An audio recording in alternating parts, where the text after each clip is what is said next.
Hello, nobodies and heartless. My name is TV Skyn, and like most of the rest of the planet, I've been spending the last day and a half playing Kingdom Hearts 3 pretty much non-stop.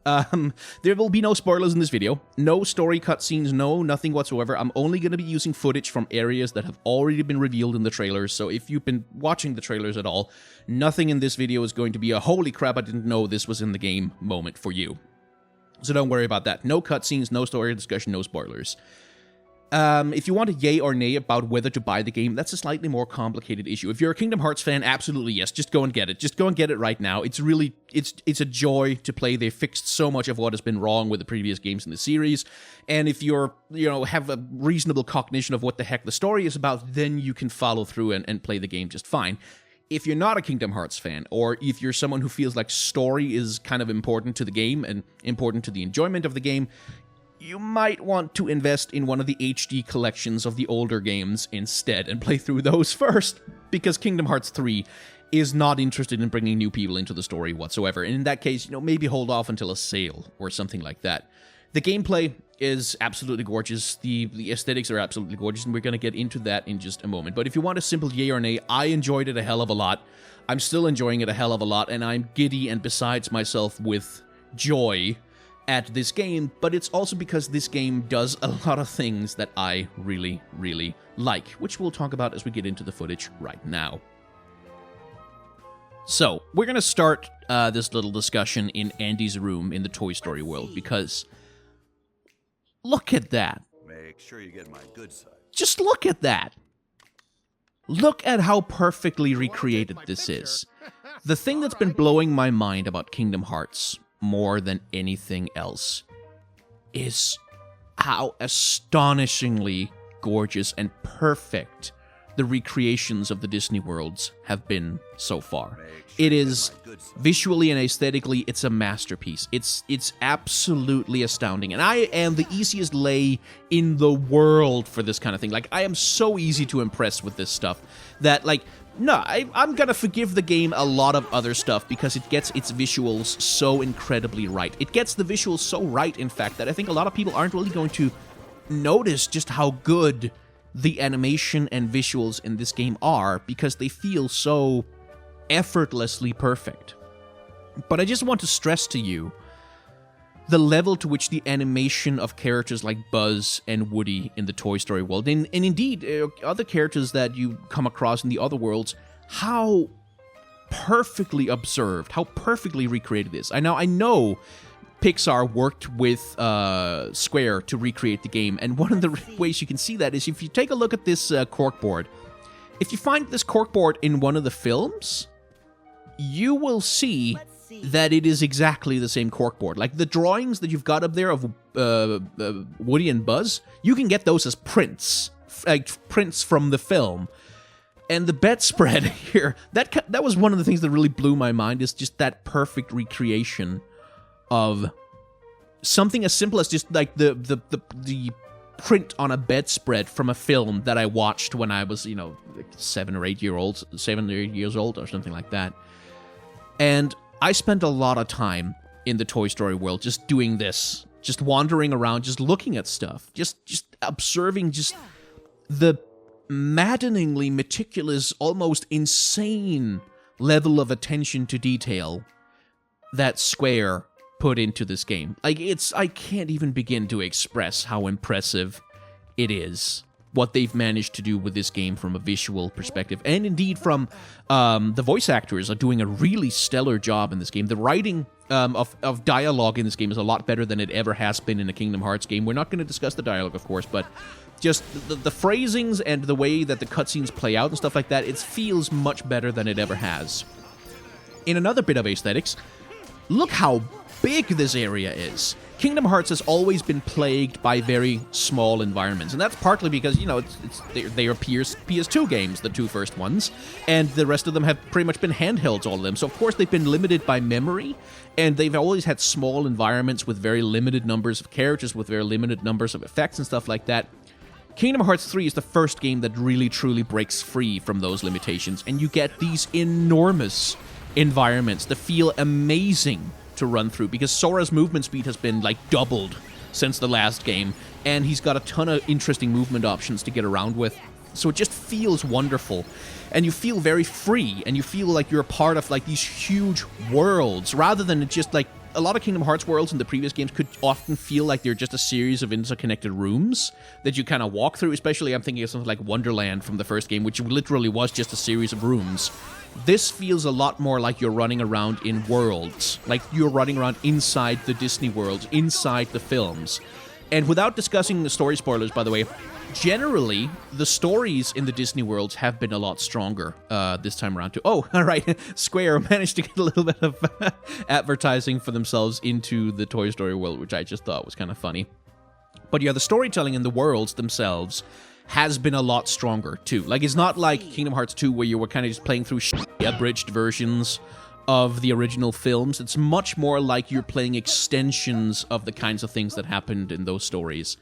And they've been doing a really good job. And here I'm just walking around marveling at just the number of unique toy boxes that they constructed. Oh, and by the way, there's NPCs in Kingdom Hearts 3.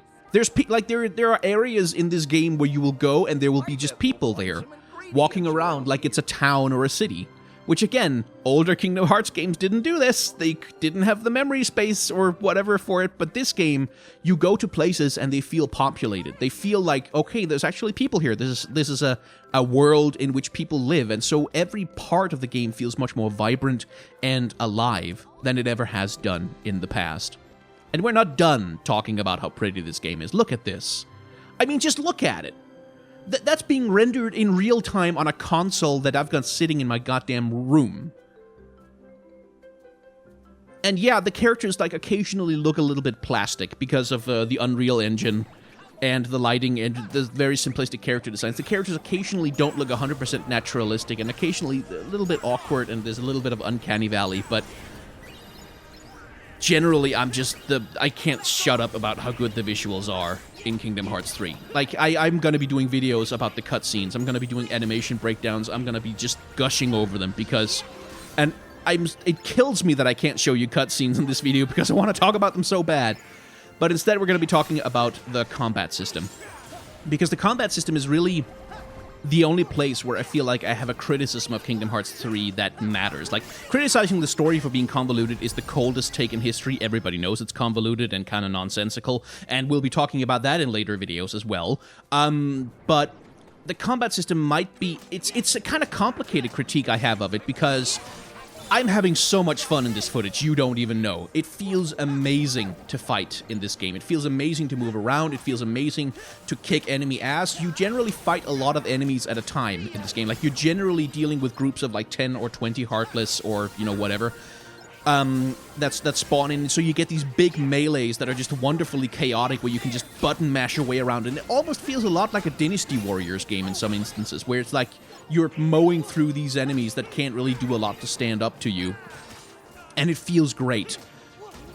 The trouble with that is I'm playing this game on Proud Mode. Now, Proud Mode is supposed to be the higher difficulty. It's supposed to be the one where you actually get some combat challenge and you have to think carefully about how you use your abilities and, you know, be conscientious of your healing and stuff like that in order to get through the game. And that has not been my experience in Kingdom Hearts 3 yet. Like, Kingdom Hearts 1 on Proud Mode routinely kicks my ass, because that's a game mode that will punish you. Kingdom Hearts 3, not so much. And there's a couple of reasons for it, because I can definitely tell that in Proud Mode, enemies do more damage than they normally would. Like, they hit you pretty hard. They can take you down to low health pretty quickly. But the trouble is, the combat system in Kingdom Hearts 3 gives you so many options that you're never really out of luck. You're never really in a situation where it's like, oh, damn, I'm gonna get killed here and there's absolutely nothing I can do about it because I messed up. You always have the ride moves, which show up every once in a while, that let you go invulnerable for quite an extended period of time in order to just do unstoppable AoE damage to everything around you. You always have a bunch of reaction commands and stuff like that that can help you get out of trouble. Without really any downside. Like, there's a lot of commands that you can use that restore your health or give you invulnerability and protection for a long-ass time with no downside. Like, they don't cost you any mana, they don't really decrease your combat options afterwards, and consequently, I've never been in trouble in Kingdom Hearts yet, and I know the difficulty will get higher as we progress through the game. Every single Kingdom Hearts game has done this, where later on in the game you'll get really troublesome enemies that are really difficult to fight. But so far in this one, I have just not encountered that. You can see here I'm using a cooperation attack with Donald, which show up every once in a while, and that's just basically a giant AoE clear everything out around me while I'm invulnerable and nobody can do anything to stop me attack. And it's not so bad that you have those, because they're all fun to use and they all look amazing and it all feels great to do, much like a Dynasty Warriors game, but it does mean that you're never really in trouble. Like, you're never really in that much trouble. You can also see the flow motion combat system from Dream Drop Distance is back. It's not as overpowered as it was in Dream Drop Distance, thank God, where you can pretty much just cheese your way through every single combat encounter by using flow motion all the time. But it still gives you so many movement options, it gives you so many ways to get out of a tricky situation that you'll never be low on healing items. Like, you'll never be out of mana to do a heal at the wrong time. You'll never meet those moments, at least not so far in the game. And on the one hand, that annoys me, because I've been playing Kingdom Hearts for 17 goddamn years, and I'm pretty good at it by now. But on the other hand, it also, like, this is a kid's game. It's a game for children, and there's an extent to which they probably shouldn't be too difficult. Like, at least not until you get to the late game where you can do the optional bosses that, you know, kill you in 2 hits and have incredibly complicated combat patterns or whatever. But yeah, that's really my only niggle with Kingdom Hearts, is that even though I'm having so much fun, even though it feels amazing to fight, and even though I've been spending a lot of time just running around and fighting because it's fun, I don't feel challenged. And I do want to feel challenged. So I'm looking forward to the late game in this one. But yeah, I mean, I can't really express to you enough how much joy and how much fun I've had out of Kingdom Hearts so far. Like, there's been multiple moments during my gameplay where I've just been like, what the hell? How did you even, why, how did, where I've been left kind of speechless by just how pretty it is, or how well recreated it is, or some of the truly bonkers things that happen over the course of this one boss, particularly in the Toy Story world, where I just went like, oh my god, really? Square? Really? Are you really making me fight this?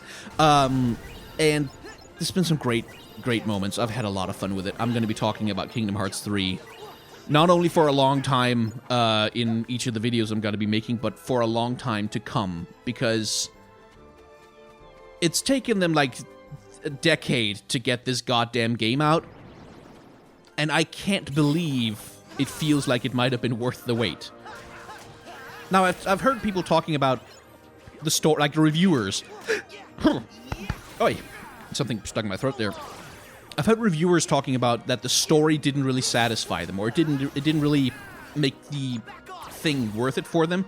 But my take on Kingdom Hearts has always been, you shouldn't really be there for the story. You shouldn't really be there for a satisfying narrative. You should be there because you want to be the hero in a grand children's book conflict between light and darkness, where it's all about making friends, and having friends is cool, and being lonely is bad.